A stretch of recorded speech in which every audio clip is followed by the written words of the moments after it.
Welcome friends. Lok Sabha ভোটের জন্য হয়তো এই বিজ্ঞপ্তিটি বের হতে একটু দেরি হলো, অথবা বিস্মরণের কারণেও হতে পারে।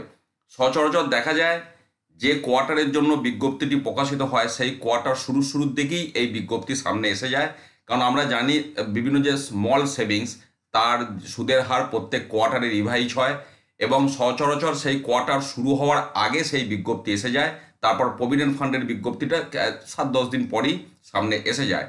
কিন্তু এবার দেখা যাচ্ছে আজকে অর্থাৎ 14ই জুন 2024 পশ্চিমবঙ্গ সরকারের অর্থ দপ্তর থেকে এই বিজ্ঞপ্তি দিয়েছে। জেনারেল প্রভিডেন্ট ফান্ড, যার মধ্যে অন্যতম হচ্ছে বিদ্যালয়ের শিক্ষক এবং শিক্ষাকর্মীদের যে প্রভিডেন্ট ফান্ড, সেটা জেনারেল প্রভিডেন্ট ফান্ড। তো তার যে সুদের হার এই যে 24-25 যে অর্থবর্ষ, তার ফার্স্ট কোয়ার্টার অর্থাৎ 1 এপ্রিল 2024 থেকে যেটা শেষ হচ্ছে 30 জুন 2024, এই 3 মাসের জন্য যে সুদের হার জেনারেল প্রভিডেন্ট ফান্ডের, সেটা অ্যাজ ইউজুয়াল 7.1%ই থাকছে। বিগত কয়েক বছর ধরে এই 7.1% আসে, এটাও আমি বলে রাখি। এবং আর কিছুদিন পর এই কোয়ার্টার শেষ হবে। তো যাই হোক, বিজ্ঞপ্তি তবু সামনে এসেছে।